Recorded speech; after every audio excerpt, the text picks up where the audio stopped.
Welcome to the U-Turn Podcast. This is the place to connect to who you truly are. We're bringing PhDs, experts, and leaders to help you elevate your mindset in your work life and in your love life so that you can see things differently and truly love your world. I'm Ashley Stahl. I'm a career expert, author, and TEDx speechwriter and booker, and I'm excited to bring you in to this week's episode. Okay, friends, you know that on the U-Turn Podcast lately, it's been so much more business focused, and that's why I had to bring Chris Miles onto the show. He's a cash flow expert, which I was just telling him before I hit record. Who doesn't need that? He's an anti-financial advisor, so I want to ask him about that, and a leading authority teaching entrepreneurs and professionals how to get their money working for them now. He's an author, and he's also the podcast host of Money Ripples podcast. I was just on a show and he had such poignant questions for me. I'm really excited for you to check it out. He's been featured everywhere, U.S. News, CNN Money, Entrepreneur on Fire, Bigger Pockets, and just has a really strong reputation for what his company's doing, moneyripples.com, in getting his clients really fast financial results. In fact, his personal clients have increased their cash flow by $300 million in the last 14 years. So today we're going to talk about your zone of genius, which you all know after I wrote the U-Turn book, I care a lot about helping you unlock that. He got into debt just like I did and got himself out financially free for the second time by the time he was 39. And we're going to talk about passive income. So if having more freedom and more money sounds like a good time for you, definitely keep listening. Thank you so much, Chris, for coming on the show. Hey, it's such a pleasure to be here. I think you're just trying to get revenge on all the questions I asked you last time. You're like, oh, if you think those questions are good, Chris, wait till I start asking you a whole bunch. We're going to make you cry. Yeah, it's like Mortal Kombat. Finish him. Just go. That's right. Rip out my heart, you know? Yeah, totally. I used to be really good at video games because I had two brothers. So I don't know how my head just went there. Okay, I feel like anyone listening right now, if they hear cash flow expert and $300 million for all your clients over the next, past 14 years, there's probably people feeling like they can barely pay themselves if they have a business. They're stuck, maybe working in a job that they never see the light. They just don't even see how they're going to get ahead. And they need to work on that narrative in their heads with themselves. Take me into $1 million of debt. What happened? And what was it that you think really got you out? I had $500,000 of debt. So I guess if debt was a race, you won. You beat me. And you got your way out. I got my way out too. But I think that I'm always keen to learn how people don't just kind of like keel over and give up, because it can be so discouraging. Yeah. Well, the way to do that is you just got to mess up massively in your life, right? Like that's the easiest way to go over $1 million in debt. I'll kind of give you a little backstory. Like I didn't start out, knowing a whole lot about money at all. In fact, I was raised by parents that taught me good values. You got to work hard, your word is your bond, those kind of things, right? But when it came to money, that was something that was always just a scarce resource, right? It was always like, hey, we can't afford this. What do you think I am? Made of money? We don't have, I'm not made of money, money doesn't grow on trees, all that kind of stuff, right? I would hear that stuff growing up. And I realized I didn't want that kind of life, especially because I remember my dad talking about how he thought he would just die working. Like his job would literally kill him. In fact, he had strokes in his 40s, heart attacks in his 50s. I remember it even when I was in college. I remember like he would rush off to the hospital with another heart attack. I didn't want to have that kind of life. So I vowed I wanted to do something different. So when I was going to college, I realized pretty quickly that the typical 9 to 5, just get my degree and just get a job wasn't the right way to go. So I wanted to become a business consultant was my original goal that I was going for.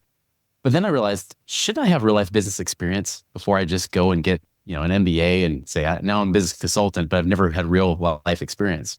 So I took a year off from school, was supposed to be a year off, like a sabbatical, to go find some business to start. And the first one was becoming a financial advisor that actually intrigued me a little bit. Partly because I figured if I give my dad some of his life back, and if I can learn about money, heck, why not? And have a business too. I ended up liking being an entrepreneur so much, I dropped out of college. I never finished my bachelor's. I was one class away from getting my bachelor's and I quit, never got the MBA or anything. And I just went down that entrepreneur path. And really was like more of a side hustle path for several years while working a full-time job. And Now, I'll tell you, it's interesting because after about 4 years in that business, my dad reaches out to me and says, Chris, are you going to ever advise me on my money? And that was a kind of an intimidating experience because I never thought the guy that changed my diapers would want me to give him advice, especially about money. And he was the guy, by the way, who was like the ultra penny pinching saver, like the guy that bought the case lot sale. So we had to eat Fruity Pebbles for entire years straight because that was on sale. Cocoa Pebbles the next year, Captain Crunch the year after that, Cookie Crisp the year after that, right? All because it's on sale. Long story short, I sit down with him, and as I see that he paid off his house, he had been stuffing money in his 401k for years. He says, Chris, I'm 61 years old. When can I retire? And I said, if you want to retire today, you better hope you die in 5 years because that's when you'll run out of money.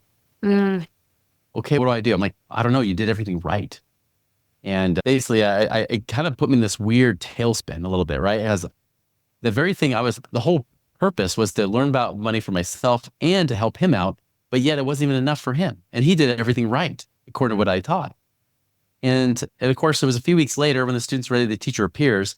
The teacher wasn't what I expected because it was actually somebody that I taught to be a financial advisor that then left it a few months prior to go do real estate investing. And he started telling me about how he and his dad partnered on some deals. And now his dad has doubled his income as a professor at the local university in 4 months. Wow. I'm like, that's too good to be true. There's no way. And he finally stopped me. He says, Chris, how many of your clients actually are financially free where they don't worry about money? None. They all worry about money. They all worry about running out of money before they die. Okay, Chris, great job. How about this? How many of you as financial advisors are financially free, not off the commissions you're earning, but actually doing these same investments you've been recommending? And when I realized that there were guys working in my office since the late 1970s and they still couldn't retire, I knew there was a problem. So I kind of went on this journey a little bit and then started to realize that real estate investing and cash flow, passive income, that's why my shirt says I love passive income, right? That was the real key that got me to be able to retire faster. In fact, I did it by the time I was 28 years old, almost 29, back in 2006. Wow. And so that blew my mind. It was even possible, right? That was like, I could actually do that and be essentially like a retired 28-year-old, which was a really weird place to be. So in 2007, I came out of retirement because I get bored very easily, especially if I'm just not doing anything. I have to have mission, purpose. I'm sure many of you can understand that too. So I came out to teach people how to do that. And what happens? 2007, recession hits. And I was focused on people that were real estate flippers. We were coaching at that time. So they were all going broke. They couldn't pay us. I had also put a lot of my money into that. I even cut off the different streams of income that got me to be financially free. I cut them off to then go do that. And not to mention my other real estate properties I had was tanking. So the next thing I knew, I went from millionaire to upside down millionaire. And to the point where I was over $1 million in debt. Wow. And I had no money, no credit, almost no friends because they didn't have the money to pay them to be my friends anymore. It was kind of that weird place to be. And I had to dig back. I didn't file for bankruptcy because I'm just too dang stubborn. But I did. I was like, okay, I'm going to pay this back one way or the other. And I had to pivot during that period of time. I stopped teaching people how to get out of the rat race, but I did start teaching them about how to find and free up cash, which also is another element of cash flow, right? Passive income is a cash flow part too, but also how do you find cash when it doesn't seem like there's any cash there? That's what I was doing myself in my real life. Therefore, that's what I could teach. So I started teaching that, and it actually pulled our company that I had with another partner, pulled it out of bankruptcy because we were just about to go bankrupt. We were barely surviving at all. Everybody had left the company except for a few of us. But we went from like almost broke to 5 million the next year, in that business. And that kind of launched, everything from there. And eventually a few years later, I launched Money Ripples instead, broke off from that other partnership. And I've been teaching that kind of stuff ever since of how you become work optional. You work because you want to, not because you have to, that kind of thing. And that's the thing and eventually, by the way, end of 2016, I was actually able to not just pay off those debts, but also get to the point where, again, I had enough income coming in that I didn't have to keep working. I could quit if I wanted to, but I didn't have to. And that's kind of where I've been in my business. Like my team, I try not to freak them out, but I was like, I could shut this down anytime and it won't hurt me. I can be okay, but I won't because it's my mission. It's my passion that I have that I want to keep it going. And that's kind of where I want everybody to be. Even if you're an entrepreneur as well, is you want to get to the point where you really do work because you have a passion and a mission behind it, not just because you need to pay your bills, right? That's not a great way to live in business. That's where you might as well just have a job if that's the case. But if you have that real passion and mission behind what you do, man, to get to the point where you don't even need the money, I'll tell you, the easiest way to make money in your business is not to need money anymore. Okay, so I feel like there's so much there for me to play with. I'm mostly curious in that moment when you invested all your money and then you were in all that debt. It sounds like you Yeah. just rose from the ashes. Was there a period where you were like completely low on optimism, or did you just feel like you had income so dialed in that you were like, oh my God, I have $1 million of debt and I know exactly how to get my back away from the wall? Like, what was happening in your head when you hit that? And what was the shifting point in your mind and the action steps that got you out of the debt? Oh yeah, I knew it was bulletproof. I was going to get out from day one. No, I'm just kidding. It was definitely not that way. Let's just say that the imposter syndrome was pretty big, right? Because you were teaching people how to get out of the rat race and then you're back in it, you know? I didn't feel like I could teach that anymore. So it went from, here's the phase it went through. And this time period was like right about the summer of 2007, all the way till about the fall of 2009. So this is like a 2-year period that this happened over, right? And even then, by the fall of 2009, things were just getting better, right? That's when we're starting to pull out of bankruptcy, not even like thriving. And so 2007 was more like, there's always an answer. There's always a way. There's got to be a way. Like, I can do this. I can do it. So it's almost like, that whole, woman, like, you can do it, flex arm thing. That's what I was doing, right? I can make this work. There's always an answer. There's always a way, to the point of, by the end of 2007, is I'm broke and I don't know anything anymore. So I had to go really to some depths, some emotional depths. It was pretty hard. 2008 was even harder, even though there's glimmers of hope along the way. But I mean, I was already not paying my mortgage payment at that point. I had already turned in my Mercedes. I turned in the car keys. I said, here, you're going to take it from me anyways. Take it back.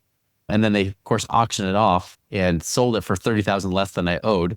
Then they're calling me back up saying, hey, now you owe us $30,000. Things like that were happening. So part of it was I was trying to sell off anything I had, right?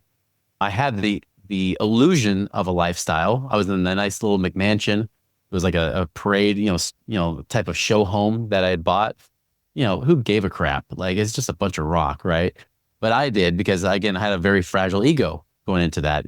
That's one thing I've noticed is money is a magnifier of the soul. It just makes you more of who you already are, right? So if you're already insecure about yourself, more money will just make that insecurity be bigger. Like, you'll try to flash and do stuff. So I was in the process having to really detach from things. I'll tell you, I mean, one of the worst things was when I would get collector calls multiple times a day. Have you ever thought about starting your own podcast? This episode is brought to you in part by Libsyn, the ultimate podcast hosting platform. If you're ready to start your own show, Libsyn is truly the place to start. I've been with them ever since I started the U-Turn podcast, and it's been nothing but flow.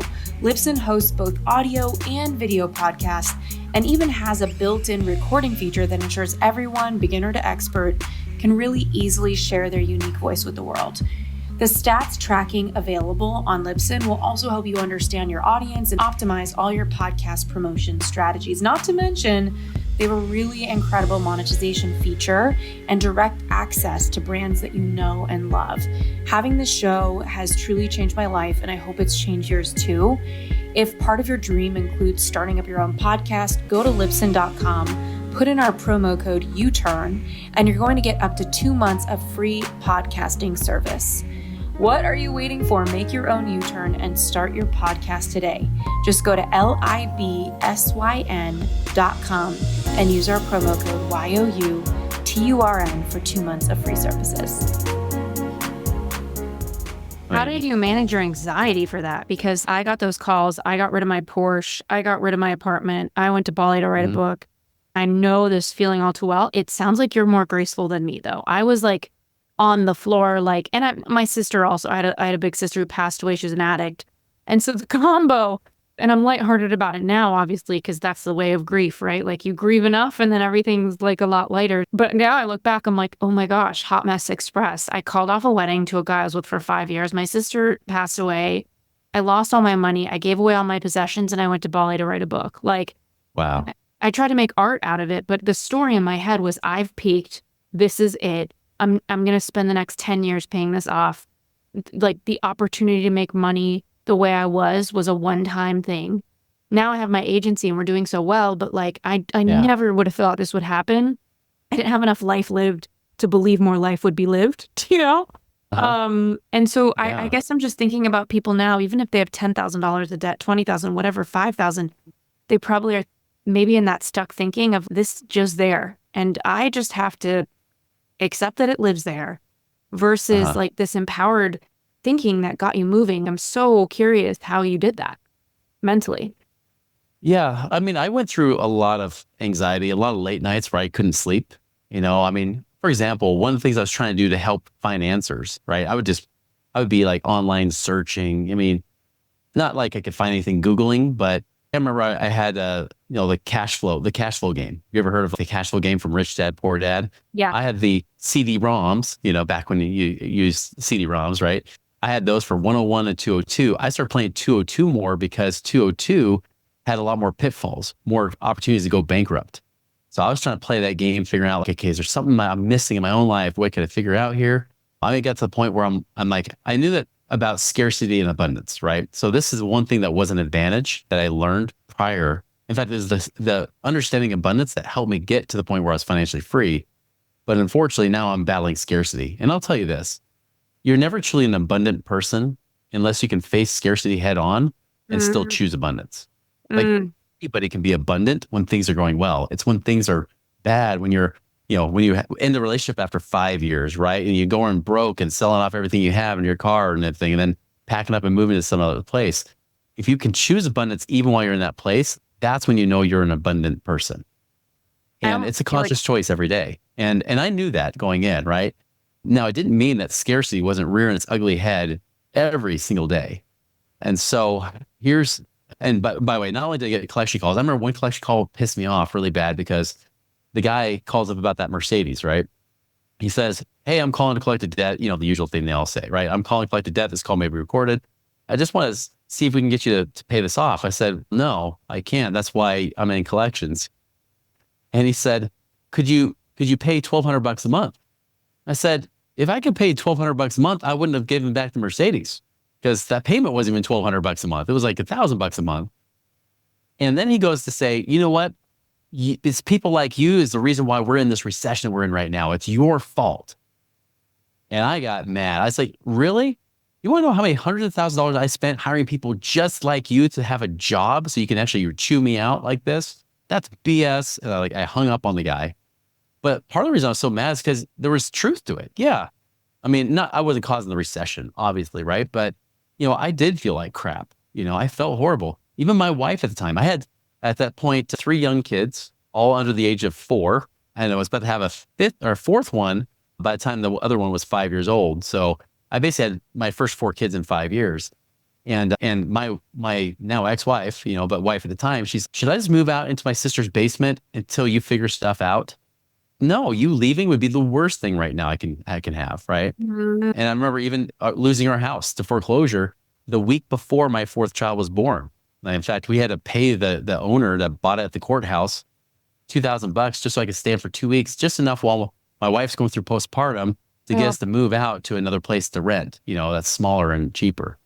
I mean, it was rough. The only thing that got me through was that one, I don't believe there are any accidents in life. Everything happens for a reason. It's that law of synchronicity, right? It's kind of like Kung Fu Panda. He's like, there are no accidents. You've said that right 2 times already. It's like, that was no accident either. Thrice, right? It's kind of like that. Like there are no accidents. I mm, mean, that was a big thing. So I knew that this had to happen for a reason.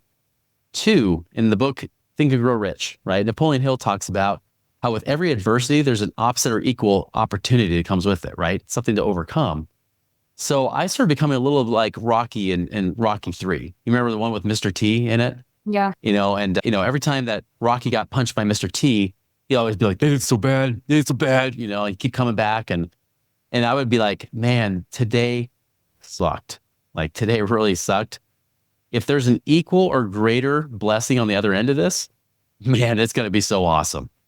Mm, And so those really hard days, I'd have to just say, whew, man, if it's this bad right now, imagine how much better it's going to be on the other side. And so even though I couldn't see the light at the end of the tunnel, I still would imagine the light was still there, right? mm, Even though I had no answer, I had no money coming in really. I mean, our business was flailing and struggling. And even when we thought we'd have a brief moment of success, just enough to pay the bill for that month, and then bam, we got nothing, right? So all that was happening at the same time. And then about 2009, there was a bigger shift that started happening with me. I kept holding on to that, gratitude and everything. I also did a daily morning ritual. Some people call it the power hour or hour of power, as Tony Robbins calls it, right? I call it the 3 E's: exercise, education, and enlightenment, right? Where I would at least move my body every day. I would at least try to do some sort of enlightenment, whether it be meditation, prayer, studying the Bible, things like that. And then, of course, education would be like reading books and things like that to build on my education. I would do that first thing in the morning because at least I had a win. Before the collectors got up in the morning to call me, at least I could say, I'm a winner right now. Even if I started to feel like a loser later that day, right? Yeah. So let's try to get that first win. And that's something I could do that didn't cost me anything. I can go out for a walk. I can do push-ups or squats or whatever you want to do. Like, I can do all that stuff. I can breathe. Even if I had to breathe and start saying the words, be still and know that I am God. And then I would even take a word away every time as I'm doing the deep breathing. So be still and know that I am. Be still and know that. Be still and know. Be still. Be. And just try to calm myself down so that my brain could actually problem solve a little bit and try to help myself through it. I love And then this. the gratitude Go ahead. talking about. I feel like a lot of people, when they're up against the wall, they're like, I have nothing to be grateful for. I've lost everything. I can only think that I'm grateful to be alive. I'm breathing. Some people don't even want to be alive. Like, I know mental health isn't so good right now. I love what you're saying about momentum. I feel like that's such an underrated topic, is how to create momentum. And it's such a powerful feeling because I think most people in their human experience, they're not looking to feel like they hit a goal. They think they want that, but they like that feeling of progress. Like when you're losing weight and you feel like the first 5 pounds came off, or you just got your first client. Those are the feelings that make us feel so alive, is progress. And I think when you talked about momentum, it's like the 3 E's in the morning are your way of putting momentum into your day in some positive direction. I remember my debt collector calling me from American Express. Hello, Ashley, this is Jamie from da-da-da-da-da. And I just remember feeling, I got on a payment plan and I paid the payments for the first 12 months. And then when the 12 months were over, they changed it up. And then the interest became like sky high. And it was almost like, oh, now I really can't get ahead. Now it's not even going to my principal. I'm literally just paying $3,000 of interest every month. I can't even get to the rest. I'm curious also, like, from a tactical perspective, like when you look at the things that got you closest to passive income, would you say it was playing in the stock market or real estate? Like, I own a few pieces of real estate, and it's something that I feel just as inspired as I do intimidated by, because the 3 places that I have, my brother is very smart at real estate and we co-invested in those. They're all cash flow positive. They're not going to send me on a lavish trip or anything like that, but they will help me in my retirement. So I'm not in a status with my real estate where I'm like, oh, I've gotten ahead. But I imagine there's a lot of people listening that they're like, I don't want to buy something and owe money every month on it. What if I make a bad buy? Like, how do I do the math? How do I get started? I love real estate because it's a hard asset. It makes me feel like I can see my investment. I can feel it. But yeah, like if there was a pie of how you were going to start generating income for yourself, where does your brain go on how to get started on the tactical side? Where I was then, I was just trying to get to the point of paycheck to paycheck, right? But here's the big thing, is that you can only be so cheap. You can only cut down your expenses so far, and then income's got to be there. Short answer is business and real estate, I think, are the best places to create, residual or passive income. And I keep that separate. I put more residual income on the business side because it usually requires a lot of work up front, but then it can create more back-end returns that can go on forever, right? Especially with systems, like, for example, you have a subscription service. Do you have something that you set up, you create? It could be an online course. It could be just subscription service that maybe you do put effort into every month, but it's because it's one to many, you get more leverage of your time, right? You can make a lot more money for less effort. There could be online courses or things like that. It could be audios, books, all those sort of things you can do. You can also, even just have, I had a retainer model, right? Within my clients could just phone a friend, essentially. Like, I would be that friend they would phone for questions. And a lot of times, some of them would go 7 years and never use me, like it's still like it created that good, steady, stable income that was coming in. And so there's a variety of ways you can do that. That I put more in the category of residual income, right? Even if you have other people's labor and things like that, like you have teammates and people that are doing stuff. Like I have guys on my team now that are doing sales for us, great. They're doing the work. I'm not the one having to do it. I've got the systems, I've got them the job, but they're generating that revenue for our business, Well, On the passive side, like real estate, that's where you got to use money to make money. And now if you're in a place where you don't have money, then don't even worry about the passive income side yet. Don't worry about real estate investing. I don't think anybody should really be worrying about that a whole lot, depending on what level, how active you want to be. If you want to be an active real estate investor, that's one thing, more of a business owner in that standpoint. If you're going to be passive, wait till you have at least 100 grand and then start looking at those options. Because honestly, the best thing you could probably do is build your business. And that's the one thing that I had to still address, right? Was how do I earn more money? Because obviously I got to pay back these bills.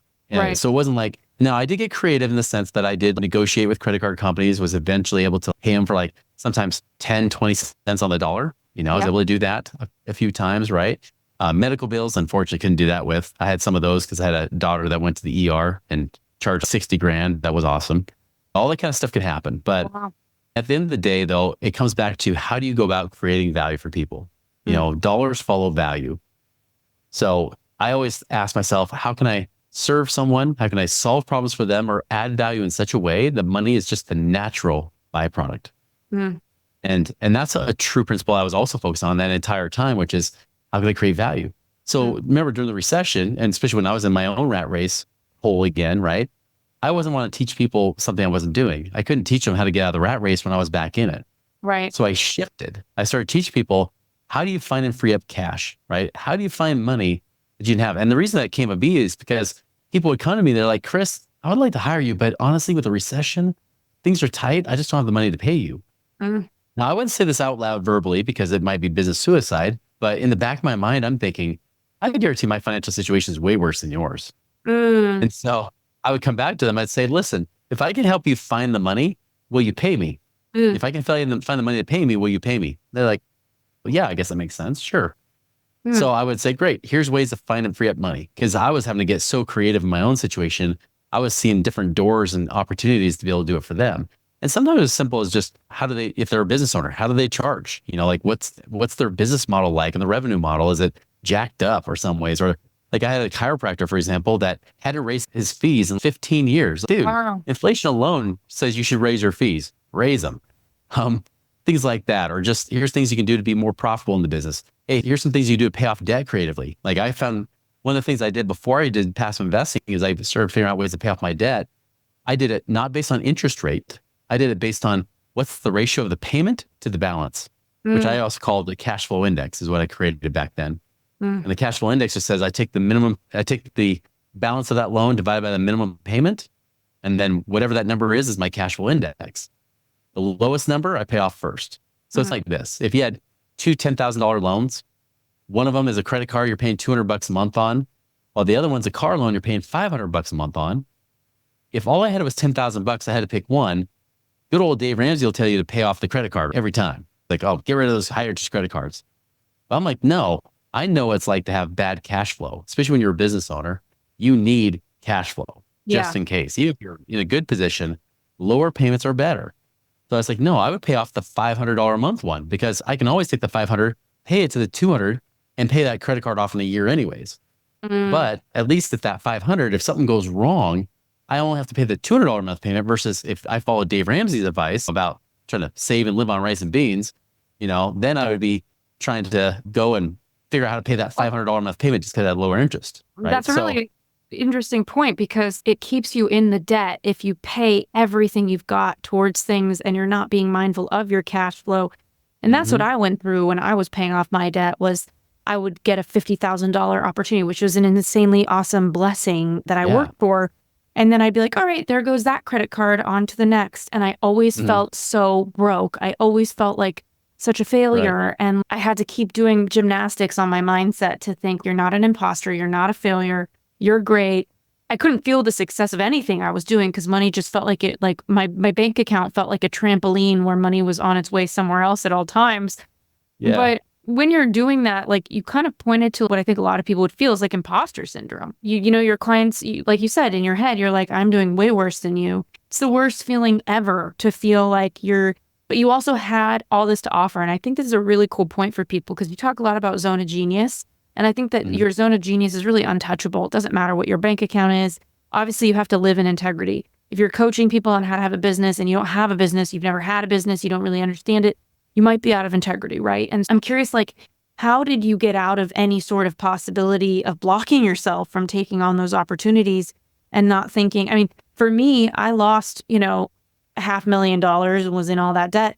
And when my TEDx talk went super viral and I had this huge spokesperson deal come to me, it was a fintech company. And I felt, oh my gosh, I'm a spokesperson for a fintech company, like paying off all my debts. Do you know what I mean? So thankfully they didn't have me talk about money and money management. They should have had you for that, Chris. But I was talking about life purpose and career, which, I felt an integrity with.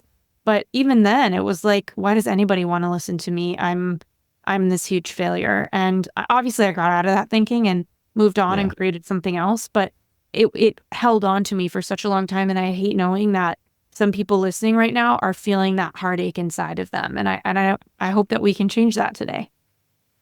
That I'm glad you brought that up, because your identity is everything, right? How you identify yourself and how you see yourself, not just what you say to yourself. I mean, that's part of it, obviously, right? But it's whether you believe the words that you say to yourself is so important. For example, why do I work out every day? Because I'm an athlete, right? I'm a marathoner. I'm an athlete. That's what athletes do, is I work out every day. That had to become part of my identity to finally do that. It wasn't just, hey, I'm going to go run 4 or 5 times a week, or whatever, or I'm going to work out here and there. I've other than one day when I got sick, I haven't missed a single workout since December 1st. And I'm planning to keep that going, because I was like, wait, Chris, like when people say, oh, you're a marathoner, huh? No, I'm not that good. You started to discredit, like, no, not really. It's someone says, you're a business owner, you're an entrepreneur. No, I got a side hustle. I'm not really a business owner. You've already lost the battle if you start saying that to yourself. You got to start saying, even if you don't feel like a business owner, say, no, I am a business owner. Yes, I am an entrepreneur. Yes, that's who I am.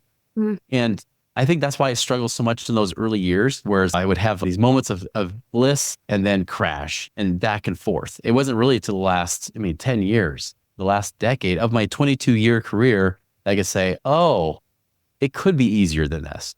It doesn't have to be that hard. And you mentioned Zone of Genius, which I teach a similar concept called divine genius, right? Which is kind of like that spiritual part. And I recall one time while I was just starting to try to work my way out of it, and I was really trying to focus on who am I, right? Because when you strip away all that stuff, when it's all gone, right? You take away the nice house, you take away the nice cars and everything, and it's just me, I had to be okay with that. And that was really hard with someone who had low self-worth. But I remember focusing on that zone of genius. What is it that I do that makes me unique? What's that combination of gifts that I have that no one else has? Someone might have one of those gifts, but not that unique combination combined with experiences and passions and things like that, and values that you combine together to make who you are. That is where there's not a single person on this planet just like you. You can solve problems and add value and create value for people in a way that no one else on this planet can. Even if they're in the same industry, they cannot replicate you, nor can you replicate them. And when I finally started to understand that was when I was sitting in the lobby of a company that was like $1 billion company. And I can't remember how it got set up, but I remember somebody said, hey, these guys, you used to work with them when I used to do customer service at another company that they had worked at as executives. They said, oh, I'll get you a meeting with these guys. So they get me the meeting with these partners of this $1 billion company. And I remember sitting on the couch. I remember seeing their elevator. It was like a glass Willy Wonka elevator they had, right? So fancy, like everything was bright white. It was like IKEA on steroids, basically. And I'm sitting there and my palms start sweating as I'm sitting on that couch, right? Because I'm like, who am I? Like, who am I to be sitting here right now in this lobby to talk to these guys? And then another voice came in my head, said, oh, you are. Now go up and serve your brothers. Meeting. And we went to discuss some ideas and talked about personal development and this and that. And we even talked about The Office TV show, right? And because we connected on that a little bit. And the cool thing is like that what was supposed to be a 20-minute meeting went for an hour. They were like, no, this is great. This is awesome. And they actually enjoyed being with me. I enjoyed being with them. There was nothing that made us different other than how I valued myself compared to how they valued themselves. But once I got to that level, it's, wait a minute, why am I having such a hard time with these little things when I could do something like this? And so I think that zone of genius, understanding that, really internalizing it and saying, wait a minute, no one can do what I do. I am the GOAT in my own arena, right? There's other people in my space that can do their thing. They can be the GOAT in their space too, but I am the GOAT of who I am. Show up and serve people that way. solve problems, add value in their lives, always find that win-win. How can you serve them and make their lives better? And money is just a natural byproduct. That's the only sure way to ensure that money will come. Even with real estate, it's still true. You still have to show up and serve in some way, provide some value for that to actually pay you back.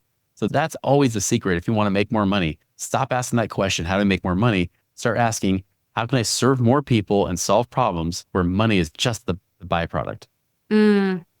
This is so wonderful to hear. And like the resourcefulness in your voice, I hope that energy just transfers to everybody listening, because I don't know, it reminds me of my friend Alex. He wrote a book called The Third Door. He talks about how, and he's come on the podcast, he talks about how every nightclub has the front line, everybody's waiting. Then there's the back line, the VIPs, but there's always another line that you don't have to wait at all, whether it's like the window or whatever. And I find like resourceful entrepreneurs, I hate to call us like, cockroaches, but you can't kill us. We keep going. And I didn't know that I was one of those until I did it again with the agency I'm running now. So for somebody who is reflecting on their zone of genius and wanting to really leverage that so that they can feel like no matter what they're facing, they really are the GOAT. And maybe they're still developing their skills, but they know what their gift is. What's your ethos on how to discover what that is, how to hone what that is? In my book, U-Turn, I talk about don't do what you love, do what you are. Like, I would be a horrible baker and I love cupcakes. I would be a horrible masseuse and I love massages. Like, just because I love those doesn't mean I should do those. I think people get that disconnect. So a lot of my work before I started my agency and my book, and as I paid off all my debt, was about helping people figure out, well, who are you in your career, be it through your values, your skills. But I'm curious on your side, like, what are some of the biggest nuggets that you impart to people when they're trying to get their arms around who they really are and what they can really do? Yeah, there's always that myth. It's commonly held belief, but it's really a myth about do what you love and the money will follow. Yeah. I remember I had a friend that said, man, if I did what I loved, I would be sitting on a beach right now with Jessica Alba running her fingers through my hair. And he's like, trust me, I will not get paid for that. And so it's true. It's not just about doing what you love. It's doing what you love that others love you doing. Yeah. That's, I think, the real key. And so activities I did. So when I have people try to discover and figure out this divine genius, I'd have them take a battery of different type of tests and things like that. For example, you could take things like the Myers-Briggs test, right? Like they can kind of give you a little bit idea about your personality and what makes you unique. There's even other tests that are more applicable from more of a work standpoint, like the Kolbe A index, as in Kolbe, the A index. Yeah. I actually really love right now the predictive index. That one's been awesome. In fact, we use that whenever we hire people because it's the only one legally proven to be used in a hiring interview. So, use that and take those things. But one great thing you can do as well is you can go and the DISC profile is another one, of course, if you've heard of that. Another one that's really great is poll people. Ask people in your life, not just people that have known you your whole life, which are always good people, but people that have known you from different walks of life, maybe even somebody who met you just a few months ago, and ask them to say, what is it about me that makes me unique? What is it you can count on me for? Ask those kind of questions, right? You might want to preface it by saying, by the way, just so you know, I don't have cancer. I'm not dying, because sometimes people think maybe you're going through a life crisis or something. No, I just want to know. I'm just curious. What is it that you think I do differently or better than than other people or the average person? And just see what the response is. And what might shock you is that the people that have known you your whole life might answer very much the same way as people that have known you for 2 months. And that's where I call that get a clue. If even the person that shows up can just see it, it's just like when you watch like America's Got Talent or any of those kind of talent shows, you're just like, I can easily see the talent. They're like, really? I don't see it. Yeah, because you've been born with it for so long. You think that's what everybody does. But the truth is not everybody does that. Yeah. It's so true. So that's a great way to find strengths. Passions is another one. There's a thing called a passion test you can always take. But I always ask people like, what's something that you could talk about that you would stay awake all night talking about, right? Like you actually wouldn't tire, or do something that you wouldn't even tire. You lose track of time because it's so fun for you, And I even had one guy, I'm not passionate about anything. He's kind of like a little grumpy. And I say, all right, what pisses you off? They're like, oh, I got plenty of those things. Oh, I hate it when anybody threatens my family. I hate when this happens in politics. I hate this and this. I'm like, great. That is just a passion. You just equate it to more like what you hate about life versus what you love. But it's the same thing, right? You're passionate about your family, and that kind of ties with your values too. So I just have people really go in and identify those things and really search. And it never ends, by the way. You're always uncovering like piece by piece, bit by bit. Mm-hmm. But as you start to really combine that together, you start to see kind of a common thread, right? You'll start to see that sometimes your values will line up for the very things that you're great at. Your very gifts align with your values too. My company values actually come from my own personal values. That's how they came to be. And that's where we set our company culture, was based on that. Even though there's other people that fit that dynamic as well, they have those kind of values.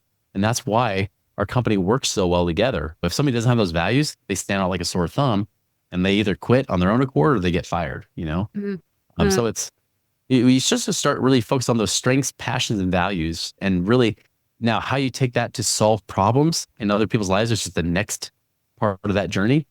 That's where you've done so much more work than what other people have done, that, you really find a place that people can't touch you, right? Even in my space, the financial space, there's so many financial talking heads out there. Yeah. But the one thing is, they don't have some of my experiences. Like, for example, I was a financial advisor that realized it was all a sham, right? So that background gives me a unique pull back the curtain for a lot of people to say, here's what's really going on back here. Here's why this stuff is a lie, right? But then I've also had the experience of losing all my money and having to battle back again, and having to really get out of the rat race twice, get enough passive income to retire. I had to do it twice by the time I was 39.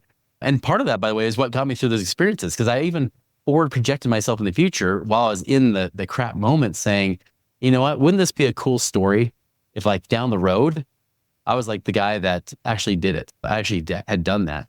And a lot of times if I felt like a loser, I would go back to when I was a winner, like when I was ballroom dancing and I was competing and winning competition, how I'd feel and getting that first place trophy or the medal or whatever. And I would try to carry that into my business just to help myself feel a little bit better, to elevate it, so that then I wouldn't portray out this loser kind of mentality and energy, or even a scarcity energy that would repel business.